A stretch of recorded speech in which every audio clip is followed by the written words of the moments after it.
Have you heard of a YouTube channel called Veritasium? Yes, I have. Have you seen recently what they've uploaded? No, I haven't. So I think it was like a week or so ago, they had a video uploaded and it has the like a Go board on the front, but it's not like a Go game. It's like the entire board is covered with zones because he was doing a video about QR codes. Do you know the story about behind the QR code? Yeah, I think I heard the story on your podcast. Oh yeah, okay, yeah, just a few. I forget which episode it was, but yeah, basically they even got the inventor of the QR code, Masahiro Hara, to do an interview with Veritasium. So that video is super interesting, but it was interesting because one thing he said about inventing the QR code was how he was inspired by Go, was that he was looking at the Go board, during his lunch break when he was playing, and he noticed that you don't have to put the stones in a perfectly, aligned position to understand what's happening in a Go game. So he thought that would have good application for scanning some kind of code, and that's how the QR code was born. Perfect. So it's a really nice, interesting video. I never knew how like organized and codified the QR code was, so I highly recommend checking it out. And it was just cool to see that there was a Go. He actually made a QR code using all the logic that he needs with an actual, believe it or not, 26 by 26 Go board. And he put it in the spaces for some reason. I guess, I don't know. It doesn't really matter. But anyway, welcome to Starpoint, the show about Go for Go fans, away from the board. And, now a regular on the show, Sean is with us today again. Hello. Sean, have you played a game called Carcassonne? I have not. Have you heard of it? No. It's how what do you call it? How versed are you in the world of like tabletop games? Not very. Not really. No? I've played Pandemic. I've played Risk. And, some of the less, Monopoly. Okay, and some yeah, of the boring pretty mainstream stuff. Yeah. Then. Carcassonne is what's known as a Euro game. I think that those who are into Go would more likely be into Euro games. They're more abstract and I don't really know how to characterize it, but basically Carcassonne, I mentioned that one because that one is about placing tiles to create a landscape.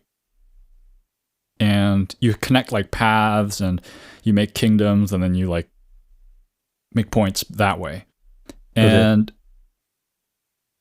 I think it's kind of similar to Go in a way because at the end of the game, you create this unique map. And Carcassonne is like an actual place in France. So it's basically kind of like you're trying to build like a landscape of this like area. So I think it's kind of unique because you get to look at like your creation at the end. And I think that's something that's unique about Go.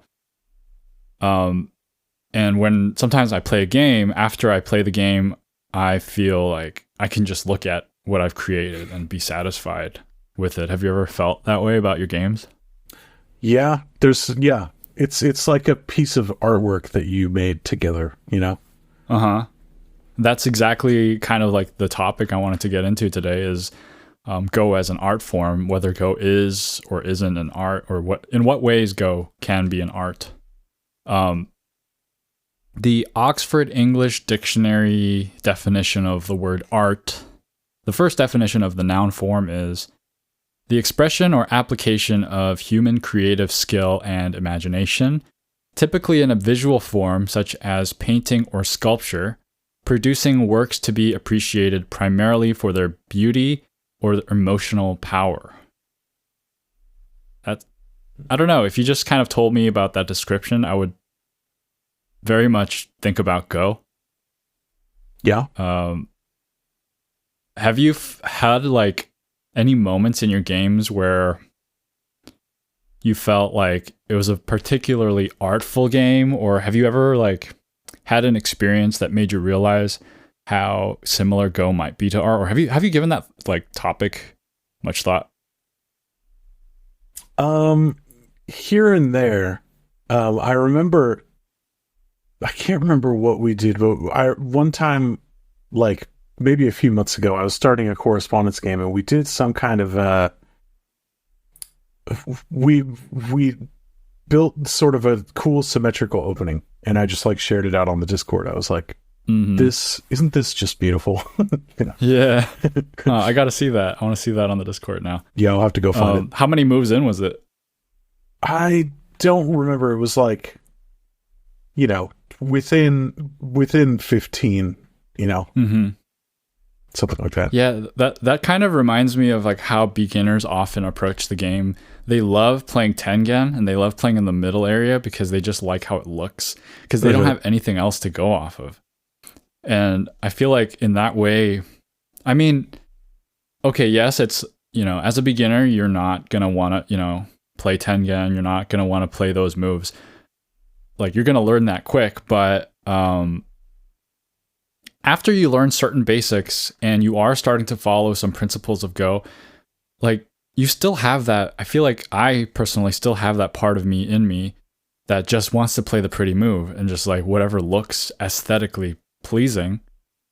And it's funny because like I don't know of any other game that allows you to do that, where there is this high correlation between aesthetics and the actual like good move of the game. I feel like, I mean, I guess there's certain aspects of it, because like I know for in tennis, like some people, they like the one-handed stroke because it's more beautiful than the two-handed backstroke. Though the two-handed backstroke has been kind of, I can see that, been the dominant version because it's like just objectively better, I guess, for teaching new. Yeah, there's like, you know, sometimes it looks really cool when someone does something like effective. Like, I'm wondering, what's the relationship between effectiveness and beauty? Because someone might do something on the board that's like asymmetrical, you know, and maybe doesn't look as good to a beginner, but it looks really cool to people who know what's going on. Yeah, I'm reminded of Lee Chang-ho, that people were, I mean, he was dominant in the 80s, and that people were kind of, or was it the 80s or 90s? Somewhere around that time. But people were kind of like, oh, he's beating everybody, but he's kind of boring. Like, he doesn't really do anything like beautiful. And then he was taken down by Lee Sedol, who was like known for his like kind of genius, insightful moves. And then even before Lee Chang-ho, Cho Hun-yeon was also known for the sharp, insightful Tsuji type moves. I feel like there is a battle between like the aesthetics and the actual good moves, because there's a point where you start playing things that you think are cool Tsujis because they look like cool Tsujis. Where like I remember one time I saw this video teaching me about wedges, and it was like, that video was too high for my level. And it was teaching you like, oh, normally the wedge is not a good move because you put a stone down, it's already lost 2 liberties. But in certain situations, you can use a wedge, and there's a cool Tsuji. And I was like, awesome. And I started playing wedges, and it didn't work out for me because it just didn't make sense to play wedges at the time. But yeah, I feel like there is definitely this like voice inside of us that's like, that move looks cool. Why don't you think about it and like see if it works, right? Have you ever had like, do you have any games that you remember in recent memory that like were particularly artful, besides that one that you created the opening that was like pretty? I don't know. Or have you had like, Have you had a game that you lost that you were very satisfied with? That happens. I mean, I'm a pretty good loser, you know? So, like, I feel satisfied if I think I played pretty well, you know? And I'm also not afraid to, like, go to the club and play people who are better than me. So, I often lose, and I often don't feel that bad about it. Do you ever feel like you need to care more, or are you just completely at peace with, you know, just whenever you lose? And I feel like sometimes like I do want to be like that too, where I'm just like, oh, I don't care if I lose, but then there's another part of me that's like, oh, but if you like really don't care if you lose, maybe you'll just end up losing and being worse because you don't care enough. Is that ever a concern for you? Personally, no. I may be like wrong about that, but I don't think about really caring at all. Like, I think about, I have to be engaged and paying attention, and then any preparation or things that I've learned will do the work, and my brain's creativity will do the work.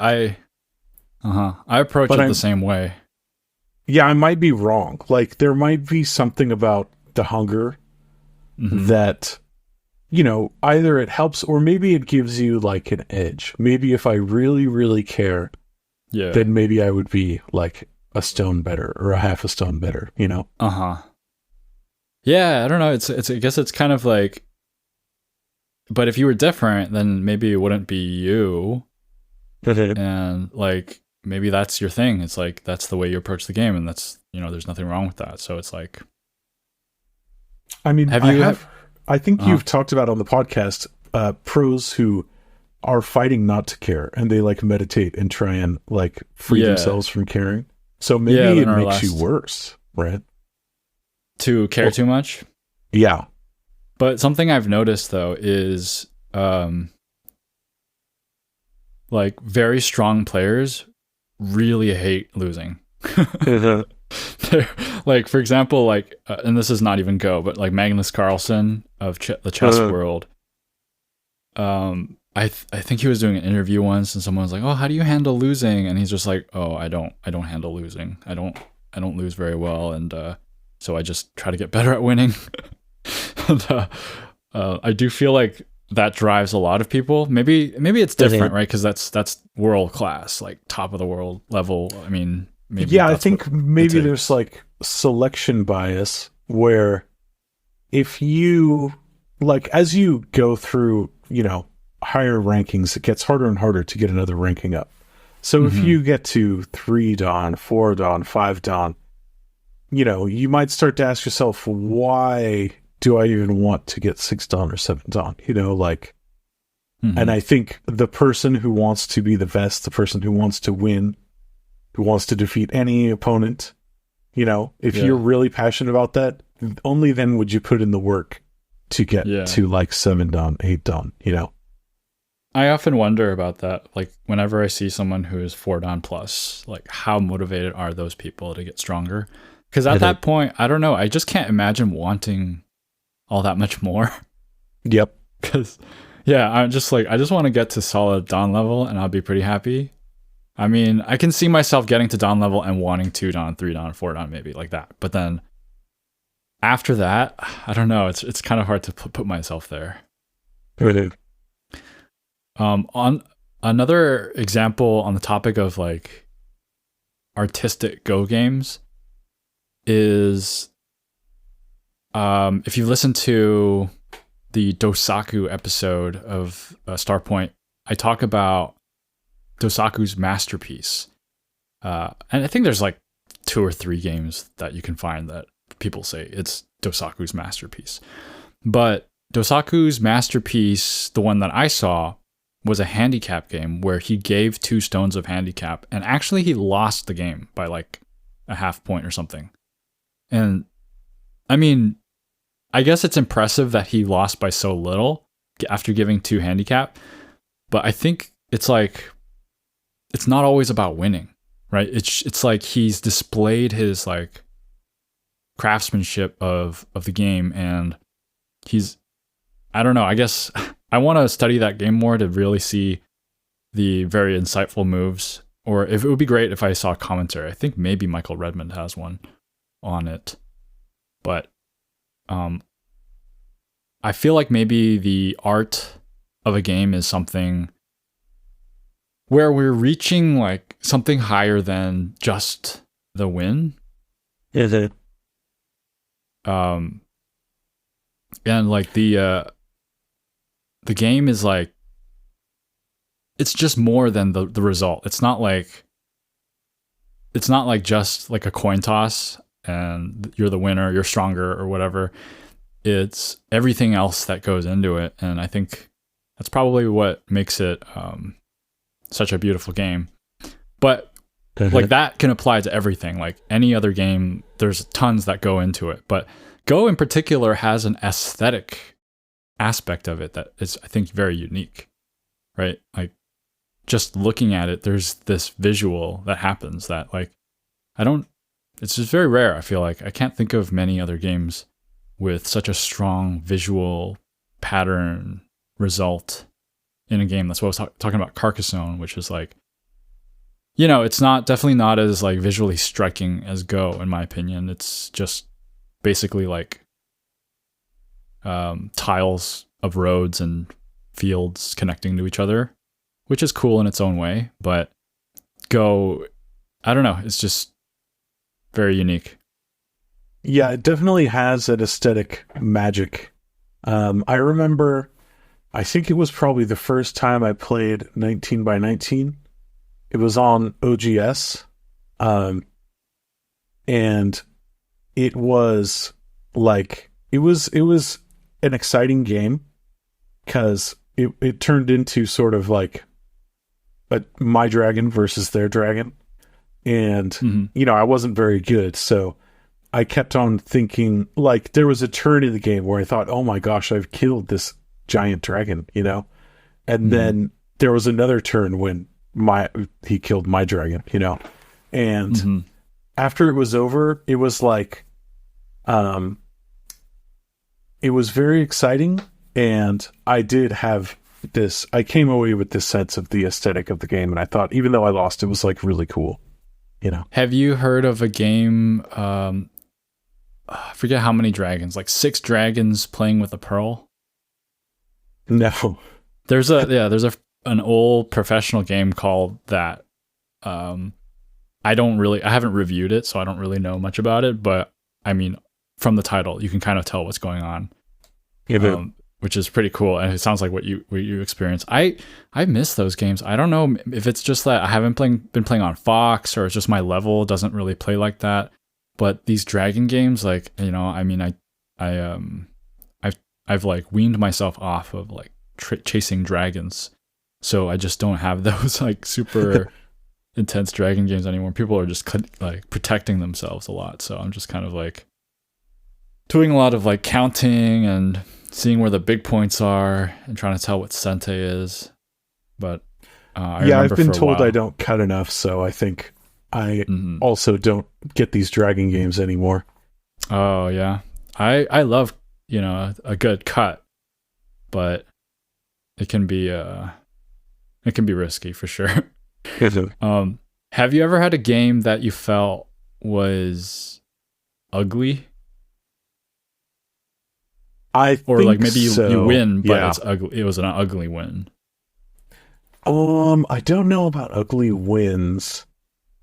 Sometimes it might be just how I feel. Like I was playing the other day, and I was just like, all these moves feel bad, and I feel like I'm playing poorly, and none of my moves look good for the whole game.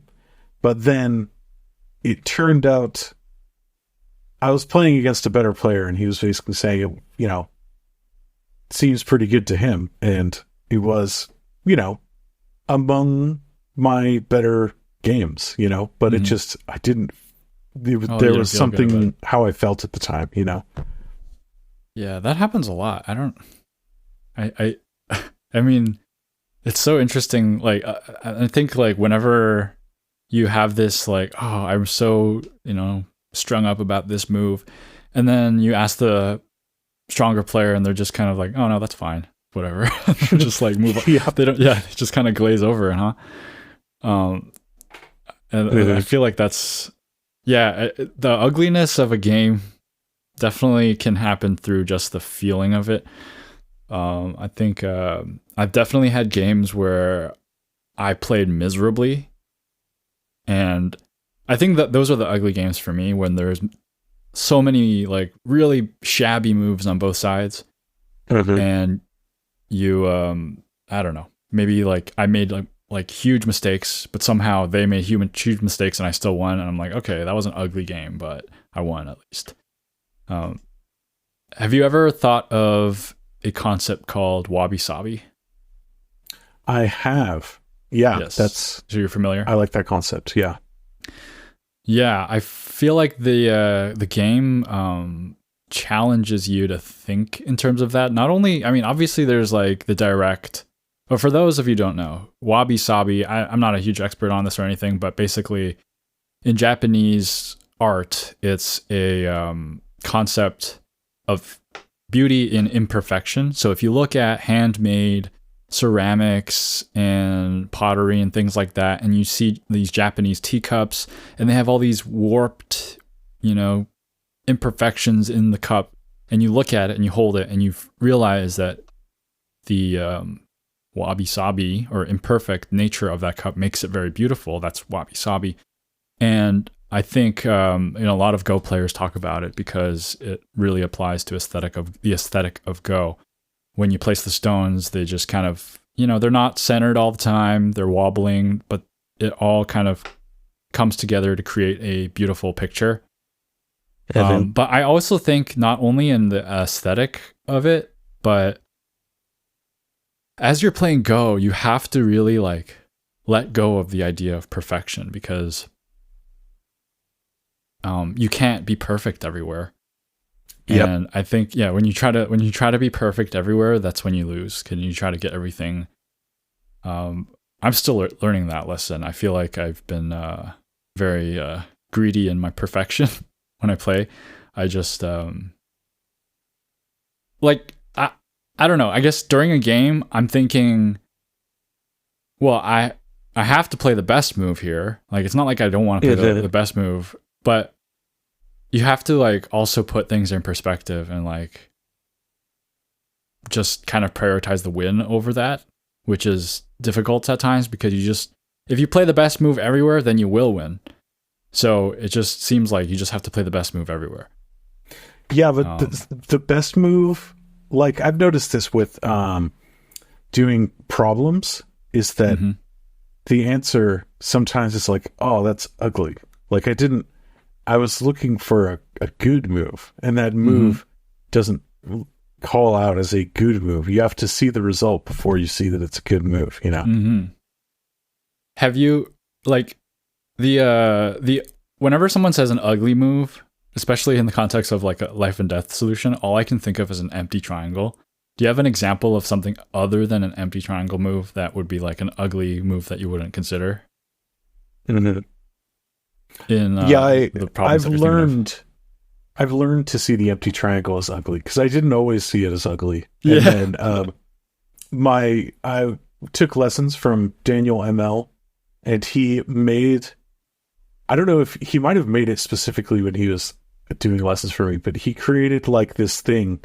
He took a Go board and sort of clicked the black and white stones and made like a thing that says something like, "Don't do this," made out of stones, and the entire thing was made out of empty triangles, and it had patterns of empty triangles on it. It's pretty great.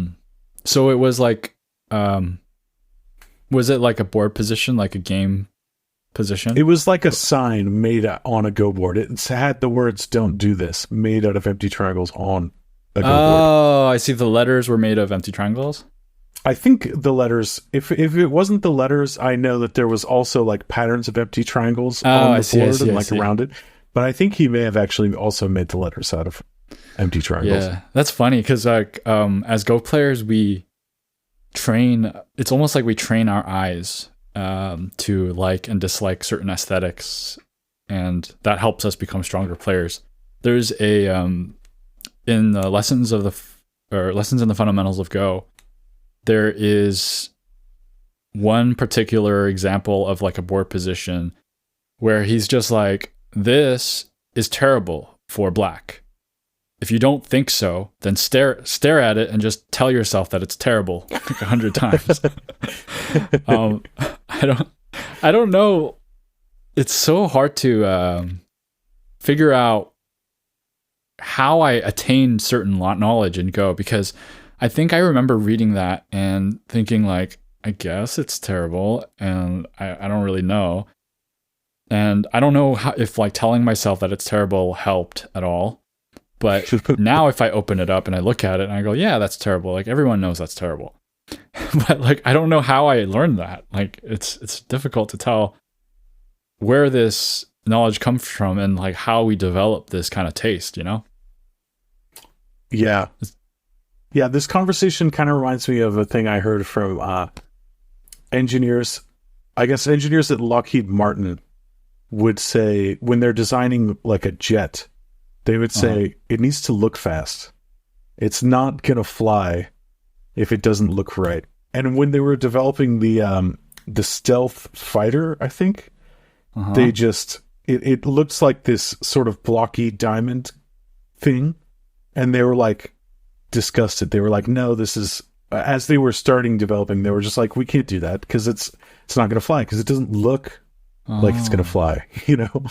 That reminds me of a book by Malcolm Gladwell called Blink. Have you heard of that book? Yes. Yeah, I've heard of that. Have you read it? I read it long ago, so I might have vague memories of it. But. Okay. I have vague memories of it as well because it has also been a while for me, but essentially the book is about our hidden intuitive knowledge that we have that goes beyond our book knowledge that we have at the forefront of our consciousness. It's something underneath our consciousness. And it introduces this concept with an opening about a marble statue being traded to the Getty Museum.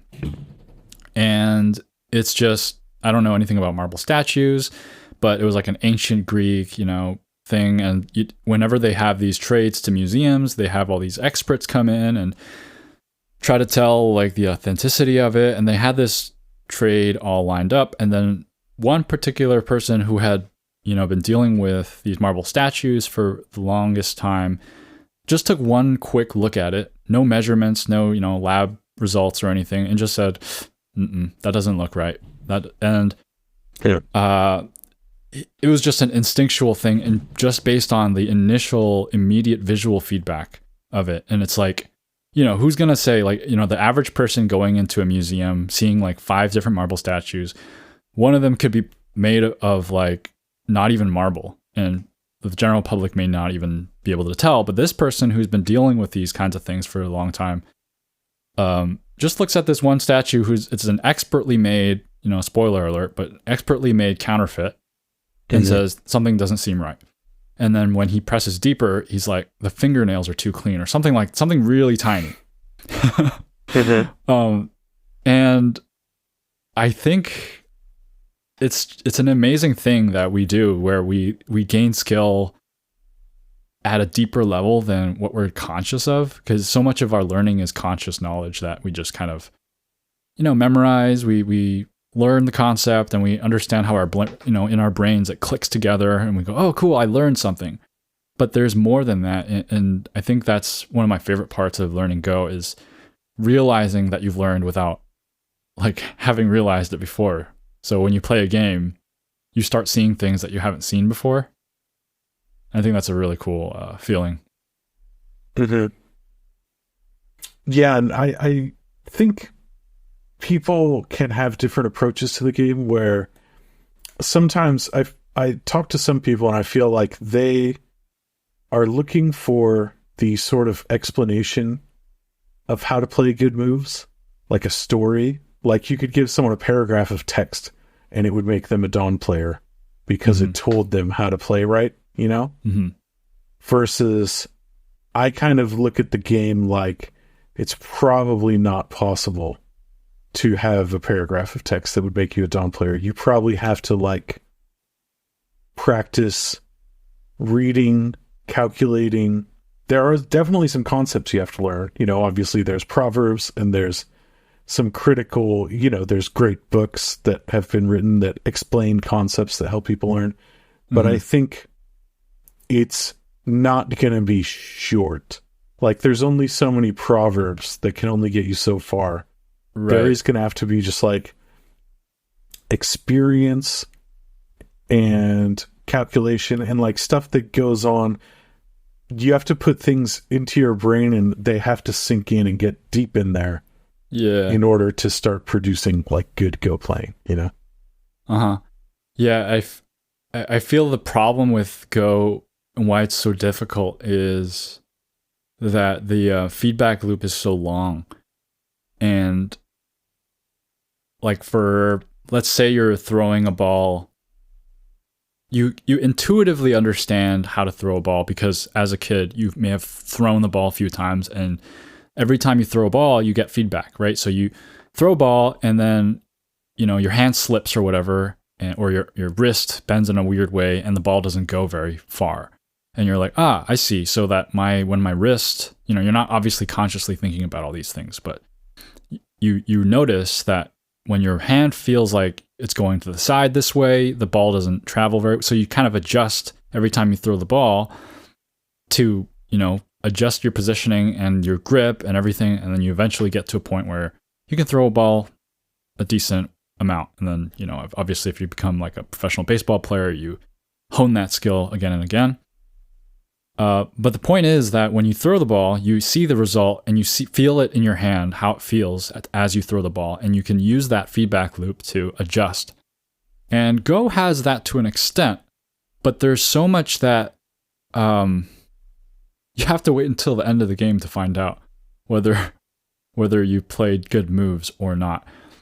This is why I advise, double-digit Q players to play a good amount of fast games, because it's essentially throwing the ball multiple times, but it's the easy part where the direct back and forth feedback of playing certain shapes and realizing that will make you get cut and Atari'd and captured.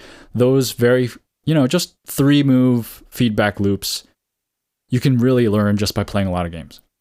The tough part is the ones where like, this is a good move, or this is a good or bad result for black or white. And you just have to wait until like 30 moves later to realize why. And by then you've forgotten about it anyway.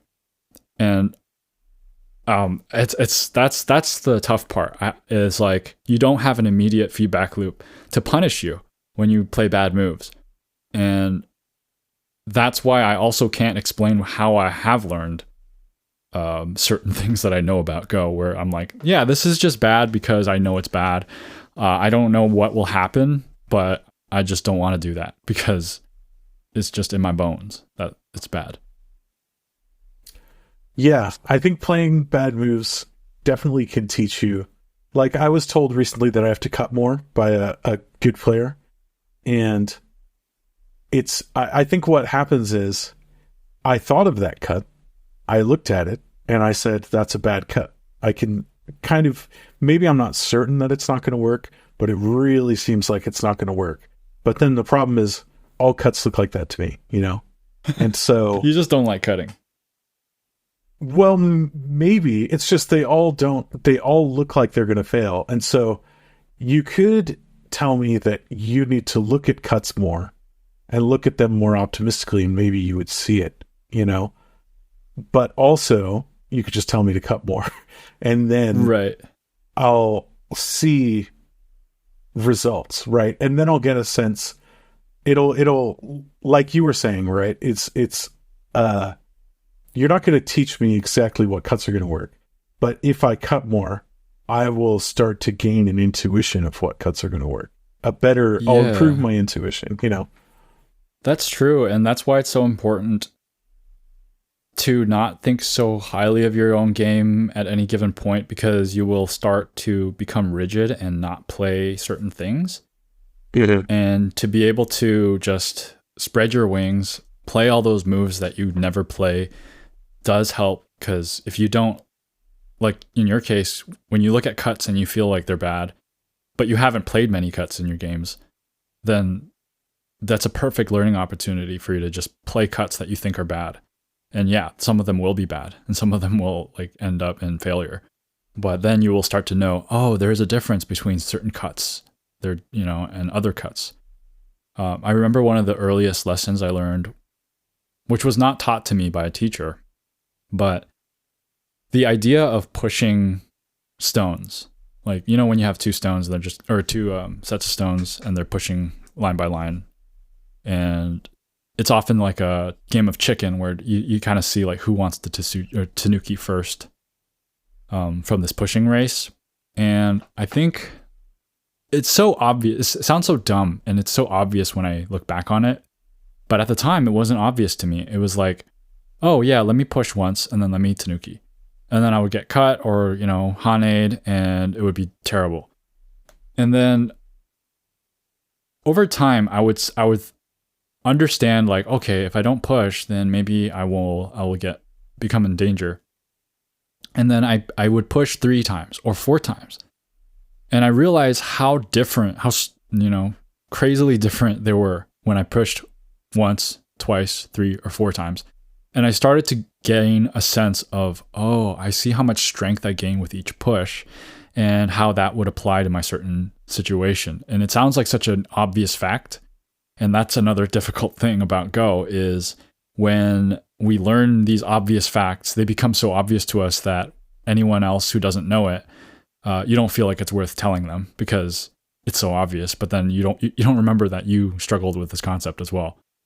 Do you have anything like that where you found something to be difficult to understand and then after you understood it, it turned out to be obvious? I think so. I don't know if I have any examples, but like most of a lot of the game of Go kind of feels like that, right? Where it's like, when I was way worse back in the day, it was like I could not even begin to understand some of the things that I understand now, but then having learned, having learned stuff, it just got into my brain somehow, Yeah. And then being able to talk to your past self, it's not like you can explain to them everything you know. It's a mystery. I think that's always going to be a mystery to me, like how we learn things and how knowledge is acquired, especially in something like Go. Because like when you learn that, so-and-so invented the light bulb, so-and-so being, well, I think it was Thomas Edison, but I think that also could be a controversial thing. Again, these are also things you learn, right? But it's just very easy to understand. You learn these things. It's just a memory. Like someone told you and you remember. Right? But then these things that are like less than like nonverbal skills, like Go, it's very aesthetic. I feel like it's like a picture. And yep. It's quite mysterious and an amazing feeling too. I do want to mention one game I did find particularly I think it's one of my most proudest games that I had recently, where I was playing, I think it was a 1Q player, so ranked higher than me, and there was a moment of great tension in the game where it was like a big life and death problem, not enough to make one person or maybe it would have been made enough for me to resign if I lost that situation, but if I won that situation, I don't think my opponent didn't resign after that. But it was just a move I found after reading very, very intensely. It was a correspondence game, so I had a lot of time to read. And it was just this it was such a humble little move. It was just like this liberty lengthening move that's just kind of like I don't know how to explain it, like an extension. It was just an extension like a very simple extension, but somehow that extension created like one more liberty enough to change the entire state of the entire like area around it. And I remember feeling so proud of myself finding that move and waiting to see if I was right. And it seemed like I was right because my opponent also responded in a way where, you know, it assumed to be right. And I was like, oh, wow, I actually got that result. And it was very exhilarating. And I really cared about that game because I played that move and I wanted to win because I wanted to make sure this game was a one game for me after I played that move. Funny enough, I go back and I review, and my opponent was ahead during that time, and my move did not change the win rating like at all. But then it was funny because like we both kind of understood that was like the move that could change the tide of the game, and eventually I did win the game. But it's just kind of the computer evaluation is just not always with the players' mindsets, and sometimes the players, it could still be kind of true, like, because the thing about the AI is it sees more than we can. So the fact that you played that move, like, the AI was aware. I mean, if the AI said it's the wrong move, that's a different thing. But if it was the right move, the AI was aware that it would have been the right move well before you would have been aware of that, right? So, like, in the previous 2, 3, 4 moves, the AI may have seen that move and just been like, yeah, nothing changed because the previous moves led to that move. No, but the thing is, he was winning before that and after that, so that didn't really... Oh. You know what I mean? Yeah. You know what I would compare it to? I think I've mentioned this on the podcast before. There was a YouTuber named Hanayol, and he did a review of his own game. And I really found it insightful the way he was describing it, because he was talking about what he likes to do and what he's good at doing. And he's like, okay, here's a game that I played with this player. And something that I really like to do is throwing away stones. I'm really good at going super deep and throwing away stones. And so he's illustrating this, and he goes super deep, and his opponent responds a certain way, and he goes, this is the point where I knew I would win because he took my bait or whatever. And you look at the AI evaluation, nothing changed when he quote unquote took the bait. But after that move, the AI starts going way in his favor as a steady ramp up. So he's like, I know I'm going to start winning at this point because I know the mentality of my opponent and the way he responded to my move. And he was basically right. Basically, he saw something that the AI couldn't see. And so the thing is that the AI can see the board perfectly, but it cannot see what the players are understanding or not understanding. Does that make sense? Yeah, it's maybe you could say it didn't understand the mistakes that the opponent was going to make. But after that move was made, the human player understood the mistakes that the opponent was going to make. And the AI only uncovered those mistakes as they happened. You know? Yeah. I think that's the big thing that the AI lacks is the ability to distinguish difficult and easy moves. Like, it knows good and bad moves, but it doesn't know the good and bad moves in context of like the ability for people to see it. Honestly, like, I think maybe if AI does develop that sense, that would be a huge revolution in and of itself. Yeah. Why don't we take a break? Sorry. Sure. No, you finish your thought first. I can add about how that idea of going too deep and then saying, I'm going to throw away those stones. Yeah. There's been many times where I see the possibility of that. And then I think I should almost like practice that, because I've had times where I can see that I could do that, but I can't see how to do it, you know? No, and I often like it. Yeah, I don't get a great result whenever I try something like that. And I also whip out where I think, what I used to do is just not go deep at all. And good players would also say, you should have gone lower, you know? Yeah. But then what I do is I'll go on the borderline, or I'll go right inside the borderline, Whereas it might be better if I went way in and then let that go, Mm-hmm. I've actually been facing games like that recently where I do need to do that. And yeah, I'll share that video with you, and I'll share it with the listeners as well, I guess, in the links. See what you think of it. Okay, so yeah, we'll take a break. We'll be right back.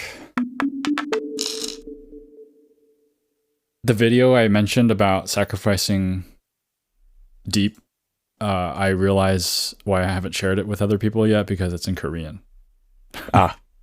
And I mean, I'll still share it, but I don't know how. Maybe there's like automated subtitles that you could use. Yeah, but anyway, the DDK Advice Corner tip of the day is from listener Canterset, who submitted this. Don't be lazy and keep extending, because you don't want to read out what happens if you Hane and get cut. Check the cut, and if you can Hane, do it. And in parentheses, this might be more applicable for SDKs. So I think what Canterset is saying here is, I think I would maybe even expand this tip to not just extending, but playing shape moves in general. A lot of the times we turn off our reading ability and we just play shape moves, which we know to be good, but we don't check things like cuts, which, I mean, I guess kind of relates to something you're working on, is the cut stuff. But you seem like you do check your cuts, huh? Like, it's the thing is that you check it and you evaluate it as not good. Right, yeah. Have you... yeah, I'll do obviously good cuts, but it's the... Oh, okay. But that's like really rare for me.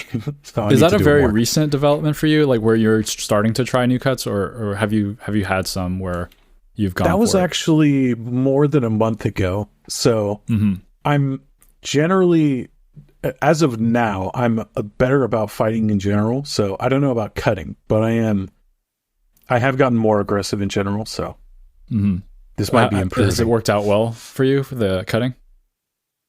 Yeah. Yeah, I've been doing more fighting, and it has been working out well, because I do, check it and read it before I do it. Yeah. I gotta play another game with you next time I'm at the club, so I can see what your fighting style is like. I don't think we were fighting too much. Thanks for the tip, Canterset.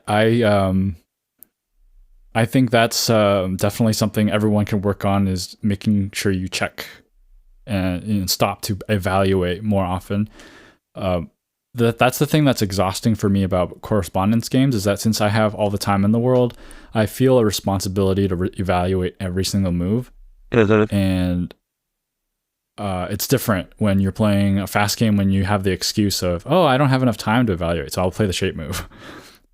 When in reality, in those games too, you do have the option to evaluate. At least, you'd be amazed how much you can evaluate in 10 seconds.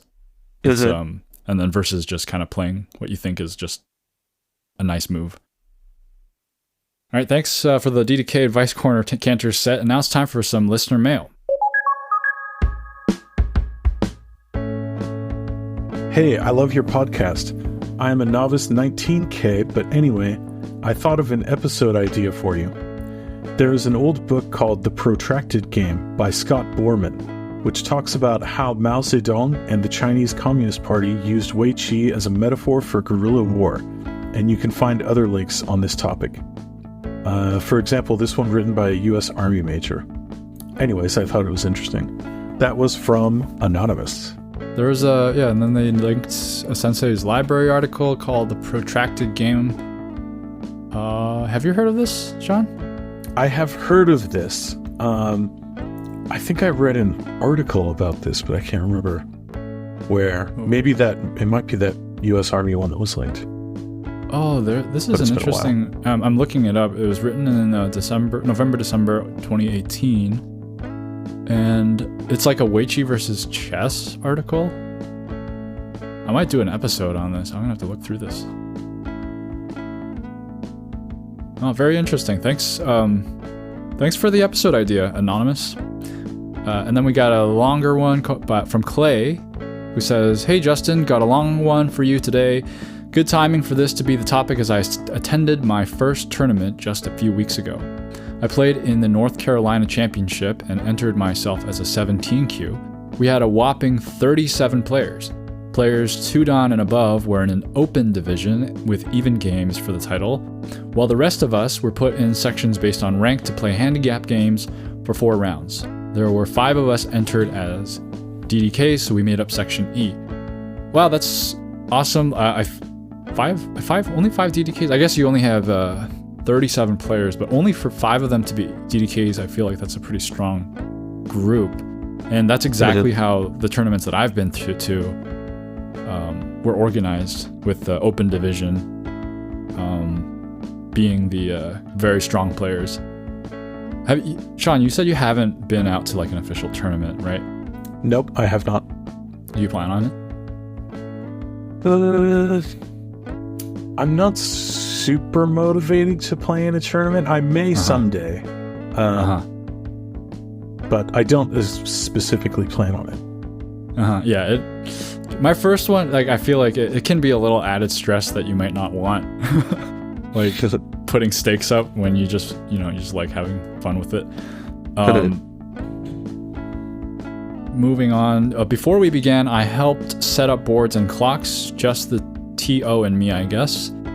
And then I played a warm-up game with one of the guys I just met. We basically played some blitz and it felt good just to get things moving. Later he said he felt I didn't feel too much weaker than him, which was nice. We started about 30 minutes late though, waiting on one person to show. Time control was 45 main with 5 periods of 30 seconds. I also brought paper and pens to keep handwritten Kifu, since I don't know of an Android app to record that doesn't have AI built in. Well, it's very honorable of you. I feel like most people don't really, they trust you to not be using AI on your phone. But I don't know. It's interesting because, well, first of all, someone being 30 minutes late and the entire show being stopped for that is kind of ridiculous to me. I don't know why you guys didn't just kind of start. But I know some people, they bring their phone and a clamp, and then they like have an overhead view of the board recording that. And then in chess, everyone has to write the coordinates on a piece of paper. Did you know that? I did not know that. Yeah, if you ever watch a chess tournament, you'll see that they're always writing down moves. It's so that they prevent like disputes. They have a record of what happened and everything. In a way, the Go board shows more of what happened than the chess board. So I guess maybe that's why we don't have to. Continuing on, round 1, I played against a child who said he'd only been playing about a month. He had some good instincts about him, even if the game was entirely one-sided. He ended up timing out in the end of the game, but he said he had a good time and stayed for the next 2 rounds. He wanted to stay for round 4, but his mother was tired, so they went home. Aww. Round 2, I played against a 16Q lady, probably around my age, for my only even game of the day. I felt like I played a little passively though. I kept up well and found a sequence to guarantee killing a large group. Reviewing later, it turns out that she misread a life and death situation that allowed me to live. I ended up winning by 21.5, but if she played one line over, I would have lost by about 30. Wow. Round 3, I played against a man a little older than me who had been playing about 3 months. I met him the night before at a local club meet where we played about 2/3 of a game before the store closed. He ended up resigning mid-game after being overwhelmed. He had been entered at 15Q when he probably should have received a larger handicap. Round 4, I got handicapped for the first time of the day, playing against a 12Q. We had some good, complicated exchanges, but he hit a vital point in a large group. After a few more blunders, I ended up resigning. Overall, I went 3-1 to take second place in Section E, which felt great. Got a little trophy and some prize money. I found it very hard not to turn my games against the newer players into more of a teaching experiences. After the games, I did try to at least give some advice on things I noticed, but the club is the place for teaching and the champs are the place to play all out. All in all, a very fun day. Got to hang out and chat with players of all ages and ranks, and I'm looking forward to next year's championship. As always, thanks for the podcast, Clay. Thanks so much for sharing your experiences at the North Carolina Championship, Clay. Does that sound appealing at all to you, Sean? This kind of round by round, play by play? Kind of. I can see how that could be fun. Yeah. What was like the highest stakes game that you've ever played, in your opinion?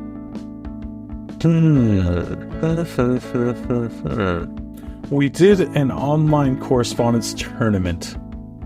There were times when the stakes felt high to that. Although it was on OGS, and I had not been playing for a long time. And so my rating was worse than my actual rating.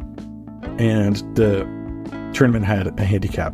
So I think I ended up winning the tournament, but I don't think it was like a true win. I think I won because I got like favorable handicaps. I see. But it still felt kind of high stakes. Well, I mean, hey, a win's a win. All right, take it away. So the next one is from Baran.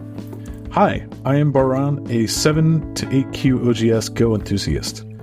I am from Turkey, but I've been studying for a master's degree in Germany for 1.5 years now. As a child, I was a chess player, and I got introduced to Go by seeing a cardboard Go board being sold, with a box saying, "If chess is a battle, Go is a war," which interested the young me. Sadly, at the time I learned the rules, I found little amount of people to play with, and I essentially dropped it. 1 year ago, I returned to it, got extremely hooked on it, climbed up to 8Q in 3 months, and then decided it is taking up too much time from my university duties, and postponed my further study of the game to a later time when I graduate. But I have to say that it is still and will probably always be a very important part of my life. I feel like that's a tale. Oh, sorry. I feel like that's a tale as old as time, when someone gets interested in Go, realizes no one plays Go, and then stops. Yeah. Well, hey, if you're out there and you want to have a club in your town, you could start one. So continuing on. Anyway, coming more towards the topic at hand, it is a topic I am very interested in because I play many PC games, I play board games, and also nowadays I am learning about many obscure, more recently invented abstract strategy games. I am very interested in game design, and in recent months, I also got a bit into abstract strategy design, though I don't have something I'm happy with yet. But what I wanted to say here is this is a topic I think a lot and listen to many people about and wanted to comment on. Firstly, why do we play games? I don't remember the first source I saw this on, but from many explanations I have seen, the explanation I find most likely is that we play because the games train us, teach us things, etc. It is no different than a cat playing so that he is ready for the hunt. A cat in a home almost never hunts, but biologically they have need to be ready for the real-life situation of hunting. So I say that we play games to be ready when a real-life situation arises. And a game is interesting to us as long as we feel it teaches us something. A game of tic-tac-toe can be interesting to someone who never ever heard of it. But as you play, you realize even after a few tries that there is nothing more to explore, no training of your mental capacity, and you drop the game for games that could satisfy you. You know, that reminds me of something. I follow hockey, and the season's just starting up, and this coach was doing an interview and mentioned that going to get the puck, it's like you're hunting, and it goes back to our, DNA. And so I see that analogy where playing games kind of like lion cubs fighting each other to get ready for hunting and things like that. But it also makes me wonder, how does playing Go, that ability, what's the real life application? It's always good to use your brain and think, but I wonder, what would be the one-to-one? Maybe I think there's layers. I don't think it's maybe like a perfect one-to-one thing. But I think one of the main things is thinking ahead multiple steps and thinking about how there's branching possibilities and that you have to examine many different possibilities. Similar with chess, I think that's valuable in life. And there's people who have said, like, you should play these games so that you understand that. Yeah. There's so many things you could talk about, huh? Like sacrifice and things like that. Yeah. We could do a whole episode on how what Go teaches you about life. So, yeah, that's actually really compelling. You can continue on. Yes. So, continuing on. So that's the main thing I would say on why we play Go. Go is so deep that you can study it for your lifetime and not master it. But that's not only it, of course. Some people would never touch it. It is not a universal human experience to like to play Go. It is more like we humans have diversity because it is evolutionarily advantageous to be this way. And additionally, our societies culturally shape us to specialize, and this makes us more different on what we value to train. So liking different kinds of games. I believe that this overall is the main driver on why we like any game. And for a certain type of people, Go is very fascinating. On a personal note, I love Go so much because of its minimalism as well. There are games out there that are more minimalist, best example being Hex. But Hex is not so deeply studied as Go. It just didn't have the time and large community as Go. One thing very nice about Go is that it is already studied very extensively, so you have a lot of help when it comes to exploring it on a deeper level. There is of course a draw to going into something blind and making your own conclusions, but it is so satisfying to also learn something on a purposeful, incremental steps. Anyway, back to minimalism. Go is so beautiful because it is so suited to human mind. There is only one piece type of 2 colors. There is a large board, and you just can see a lot of things just by looking at the board. Human brain can understand this simplicity very easily, which makes it easier for it to focus on things that matter more. Rules also make it so that most moves are legal. There's typos and you don't need... What was that? There's some typos in there. Yeah. Rules also makes it so that most moves are legal and you don't need so complex processes to determine if you can play a move. So your brain can really focus on just finding the best move, and it has so many options because the board is vast. That's what is so good about Go. Yeah, I think that is definitely something that appeals to a lot of people. I think a lot of us are attracted to the simplicity and minimalism of the game, and it being so open-ended and just being able to just, honestly, you could teach a 3-year-old, like, hey, let's play Go. And they're like, what's Go? And you're like, just put stones on this grid. And you start playing, and then all they have to really understand is the concept of taking turns. And then as long as they don't put any stones in a suicide position or like a co-violation, they're basically playing Go. They just don't know what they're doing. But it's not like you can give someone like a kid Monopoly. I feel like even is like you could roll the dice and they understand how to move the little piece along, but they have to also understand buying properties and putting houses on them and things like that. There's so many moves that they wouldn't be able to play because they just don't understand how to do it. But with Go, it's so simple that they can literally just put stones on intersections, and it's like they're playing already. Yeah, totally. Continuing on, it changed my taste in board games too. Now I seek more minimalist board games rather than complex ones. Sorry. Oh, no worries. My phone started. Let's see. Now I seek more minimalist board games rather than complex ones. For example, designers like Rainier Knizia, who creates games that are easy to teach. Do you know who that is? Rainier Knizia, he is a very famous board game designer. creates games that are easy to teach, hard to master, and for some of his games, even feels like playing a multiplayer abstract strategy game, but with luck and hidden information to make it work multiplayer.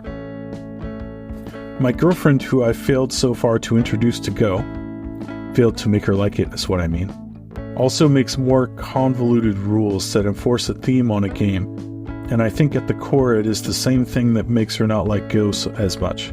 She likes stories made from the game that emulate real life, while for me the story of a non-animate group of stones trying to survive is just as fun, and sometimes even more fun and fascinating. I like the kinds of games she likes too, but there will always be a special place in my heart for a game that has systems that just work so flawlessly, where everything is there for a reason and you cannot remove a part of the game without breaking it. Anyway, this has already been very long. This is where I finish. Cheers, looking forward to see your next podcast. Thank you so much for writing in, Baran. Thanks for your beautifully written long comment. I liked your description of your interaction with your girlfriend not taking to Go. That's a very common story. That's kind of what happened with my fiance. She likes Go, but she's never gonna like say, "Hey, let's play." When she and I played, she enjoyed the game, and she, as we were playing, she liked it. But I think there's other things that she might rather do. And do you have any people in your life, Sean, that you've tried to introduce Go to that just didn't stick? A little bit. I showed my dad and my sister and her husband. I didn't necessarily expect it to really stick. I mean, I guess I don't remember what exactly I was expecting. But yeah, I just showed them a game, played some 9x9, and they didn't really get into playing it. Well, at least you showed them. Yeah. Okay, next comes from Phil. Hi, Justin. The Australian ABC Radio did a 54-minute podcast episode about Go last night. They featured a few international guests along with the president of the Australian Go Association and talked about a mix of topics. It's available to play back and thought you might be interested. Might give you a few ideas for future episodes. Cheers, Phil. Thanks, Phil. I will definitely look at that. I am always looking for podcast content to listen to about Go because there's just not that much out there, and I don't want to always listen to myself. So thanks for writing in, Phil. And the next comment is from Azure Dreamer.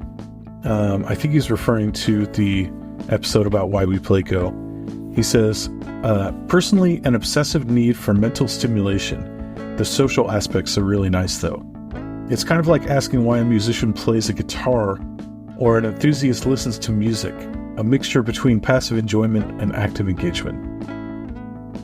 That's well put. If you ask anyone why they do anything, it's kind of like, because I like it, Mm-hmm. Right? Yeah, I remember reading, there was some philosopher or academic who was talking about this idea he calls the pleasure of being the cause. Where, let's say, you have a baby or there's a baby sitting there and they have like a toy in their hand and they smack it against the table. And it makes a really loud noise. And then they just do it more. And it's like, I caused this. Like, I made this thing happen. And it's just like, yes, I did it. I want to do it more, And there's something about like, at the club, I often say, I like just showing up and putting stones on the board, because it's like, I put that stone there, I did it. That's so true. And it's like whenever you see a button, you just want to press it. Yeah. And especially if the button does something, then it's like, whoa, I really want to press it. Yeah, I do also just very much like the primal feeling of putting stones on a piece of wood. Yeah. And maybe that's part of like the magic is when you remember how it looked when you were inexperienced and all the stones are like put there. It's all purposeful, and it's not like symmetrical, right? You could sit there and like make a picture or make designs, but it's like there's this asymmetrical like thing going on, but they're all placed on the intersections, and it makes you just want to know like, why did they put that there? And it makes you also just like desire to go put the stones on the intersections. Yeah. Exactly. Yeah, definitely feel that. All right, thanks Azure Dreamer for writing in. And then Anjarubik writes, I play Go to get better at understanding my personality. In my journey, climbing rank to 1 Dan, I'm calmer when dealing with problems, observing it from more angles before tackling it. I'm more proactive / aggressive in certain areas in life, and many more that I can't explain properly. Thanks for writing in, Anjarubik. I think that's definitely a very cool reason to play Go because, yeah, you do learn about yourself when you play. And I feel like after I started playing Go, I notice certain parts of myself, and I'm like, oh, really? Like I'm not detailed oriented, right? Like I'm like I used to. I think I used to be less detail oriented before I played Go, and I think it's changed me. And I've become a lot more like focused on details because you're not detailed oriented enough in Go and you will lose, right? You try to just play the general stuff and play all the general strategy moves. Well, you're gonna have like a hole in your position and it's gonna leak through and your entire position will be compromised. Yep. Yeah. Thanks again for writing in, and Jarubik. And the next one is from Counting TLS. Is I cannot remember an answer? I honestly have no memory as to when I first started playing, and since all my family members play Go, sort of got stuck with it. So as an act of social function, maybe? Wow, that's very an envious position to be in, to have like, your entire family being Go players. Like, what kind of family all plays Go? I don't know. It's like, I feel like maybe there's some Japanese families out there, or like families in Korea. I guess I shouldn't be one to talk. My dad plays, so, but he's not like an avid player. Like he has played in the past and he knows how to play, and I've played with him a few times. But that's pretty awesome. Thanks for writing and Counting TLS. I was gonna call it Counting TLs, but I think TLS might be more. Counting tiles? I was looking at it trying to figure out if I can correct the meaning. Mm-hmm. Okay. Well, my boy writes, love when you have guests. Well, thank you, my boy. Here we have guest Sean. So just for you, this episode of with a guest, and I'm also very happy to have you here, Sean. DJ74033 writes, enjoy the episode. Would love to have known what their DDK advice was as well. Can I suggest Clausius as a guest? Would be an interesting interview type episode on what he's trying to do. Well, okay, I can maybe next time I ask you guys on the show, I'll ask you for your DDK advice and see what you guys come up with. I think, did I ask you one in one of the episodes that we did? I don't remember. I definitely asked Tin, because his, I remember, was get a mentor. But I put him on the spot for that one. I was like he didn't have it prepared. I just like told him, hey, what's your advice? And that was his advice. So that was a good advice. So yeah, next time I'll ask. And then as for the Clausius thing, I mean, that'll be fun. But if you want to listen to an interview with Clausius in podcast form, the All Things Go podcast has one on that. So if you haven't checked that out, you should definitely check that out if you want to listen to Clausius and the All Things Go podcast talk about stuff. Thanks for writing in, DJ. Sadaharu writes, used to play competitively, but now I'm trying to enjoy the game while improving at the same time. I think the question, why do we play Go, is important because it will help us come up with ways to make more people play Go. Yeah, I mean, when someone asks you why you do something, like a hobby of some kind, like Go, and you have a very deep and well thought out answer in preparation, I think that can only be compelling to the person who's asking. But the thing is, I don't know how many people are going to ask us like why we play. They're going to be like, "Oh, cool." Yeah. Yeah, it's a little sad. But thanks again, Sadaharu, for writing in. And then we got a monster, heap of listener mail this week. So we actually couldn't get to all of them. There were two in particular, one from Eric and one from Dusty, that I will reserve for next episode. So wait on that. Sorry, but I'll get to you guys soon enough. But for the question of the week this week, Do you think of Go as an art form? And if you do, what ways do you think Go is an art? And if you don't, why don't you think Go is an art form? And also, have you had a game that you felt was particularly artful? If you want to share your thoughts on that question, or if you have a Go story to share, or have a question you want to ask me or Sean or Tin, and I'm sure I'll have them both on back on Starpoint, you can comment on YouTube or Reddit for this episode, or you can email me directly at starpointbaduk@gmail.com. That's starpointbaduk@gmail.com. And if you're a YouTube listener, I would greatly appreciate a like and a subscribe. If you're a podcast listener, reviews and ratings also help. And a very special thank you to Jeffrey H., James B., and John M. for supporting Starpoint. And Sean, do you know any songs about Go? Do I know any songs about Go? Well, sometimes we get Rolling Stones when I drop them on the floor. But that's a good one. I should just end the episode there. No, but what I was thinking of was a song by a little known song, unreleased, by Wham. Wake Me Up Before You Play Go. On.